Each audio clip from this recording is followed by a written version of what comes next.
Hey, good morning, everyone. It's still Wade from Dalton Wade Real Estate Group, and today we have Talia wearing her Dalton Wade pin, looking sharp. I'm jealous. I won't. I got to get one myself. And Lisa, she's holding the phone. No pin? No pin. Need one? No pin, Lisa. Hey, and today we're going to talk about what I call your offer checklist. So when you're working with a buyer, and this arose out of a couple agents during the week, had me look at offers that had been submitted to them as the listing agent, and I was shocked. Unfortunately, not with the low price that the person offered, but more with like how that offer came in. I mean, the offer as such, both of them were actually unacceptable. So that that buyer's agent from another brokerage, I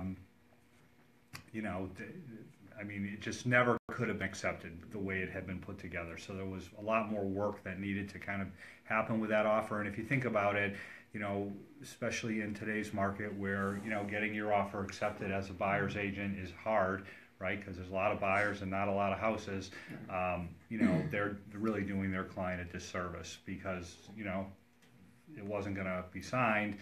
Even if the price was what the seller wanted, there was more work, and during that time another offer could come in and basically kick them out. So we're going to talk about what you need to do. So the first step is when you're actually working with your buyer, what you need to get from them. So you need the offer price that they're going to offer.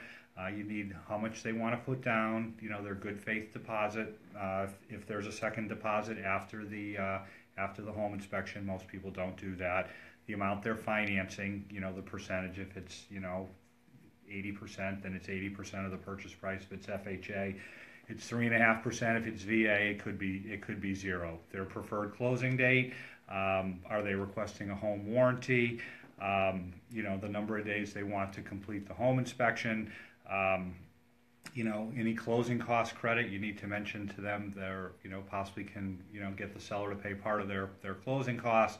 And then you need their pre-approval, which hopefully you already have gotten, or their proof of funds, because you've been working with them potentially for a while. Hopefully you're not working with someone you've never seen their pre-approval. You can take them out a few times, but definitely don't be taking them out, forever, because they may not be able to get pre-approved. So with that, you have everything you need, to submit the offer. A couple other things, you might ask, there's some standard things in terms of, the contract's not assignable, the seller's going to pick the title company, and any assessments are going to be paid in full by the seller. So those boxes need to be checked as well. And and then you have everything you need to be able to fill out the as-is contract.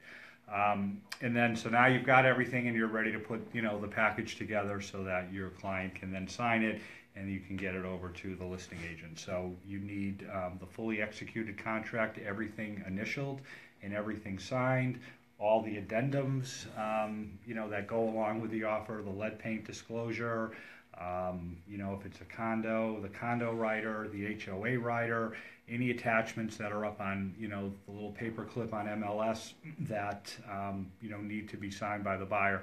If things that need to be submitted aren't there, you need to call the listing agent and ask them, where they are. And again, if you're the listing agent, you want to make sure that you have put everything on MLS so that offer can come in and everything's signed. Condo rider, seller's disclosure, HOA disclosure, completely filled out, not just, and again, we all see them where the listing agents don't do that, lazy.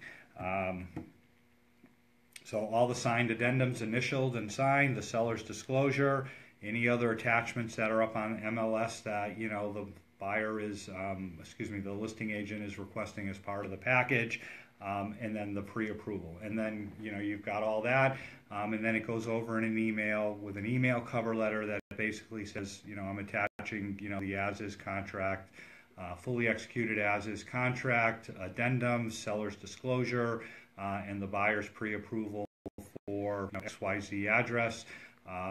Please let me know you've received this and what your seller's response is. So you've got a nice little cover letter telling, the listing agent, that you've, got everything pulled together and you're sending her, a complete offer that's ready to be signed. And what that does is it shows that listing agent that you're, an on-the-ball agent. You're a good agent. You know what you're doing. and they may prefer to work with you because, you know, it's going to make their job easier as opposed to an offer that comes in and it's really not put together very well, if at all.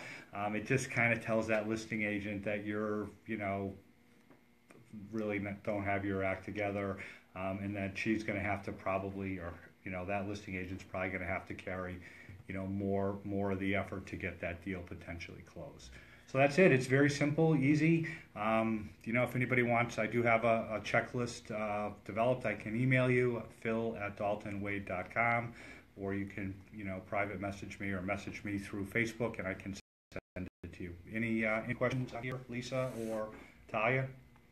I just think it's very important too when you're doing a listing to make sure you have the title company information. It's just very aggravating to go back and have to put that information in after you know, have all your signatures and everything. I just think when I see other agents that have that, it just makes your job much easier. It is, and you definitely need that. I mean, and it's not really fully executed. Right. And again, as the listing agent, you just put it in the realtor remarks. You've already picked who the title company is. That offer, you know, comes in and it just makes it, you know, they don't have to ask. It's just there for them to find. Lisa, any questions? No, but along those lines, when that's left blank, when it's left blank, because it's often left blank, isn't it true that you do need to go back and have it filled in and then everyone initial it, which means another round with the contract? It does. It needs. I mean, you don't really have a fully executed contract without that. I mean, it definitely needs to be there. And again, if you're, you know, the buyer's agent putting in the offer, you need to call the listing agent and ask them who the title company is. You know, and it really isn't even the title company; it's the escrow company. Mm-hmm. And sometimes there are two different parties, not very often, but that does happen rarely, but it does happen. But usually the title company is the escrow company, you know. Now, would it be true that you essentially have a fully executed contract without that, so you are pending, you just need to get those extra initials, or how, or is that a kind of an unknown? Well, it's not unknown. I mean, I did call one time the legal hotline and ask not that question, but there was, you know, something else that wasn't complete, and you know, if it's substantially complete, it's considered executed. You know, obviously, substantially is a word that, you know, is subject to interpretation. And again, you know, where it comes into place, you know, was it fully executed? What's the effective date of the contract? It all leaves stuff potentially out there for problems later, like, you know, oh, the effective date is this date, but the listing agent thinks it's this date, and then your home inspect. You know, it adds for confusion that just doesn't, you know, need to be there to happen. It potentially can cause problems. How about anybody tuning in on Facebook? Any questions? All right, no one's got any questions out in Facebook land, so. Thanks for tuning in, and you can watch the video, you know, on Facebook, and then we'll get it up on YouTube on Monday or Tuesday. Thanks.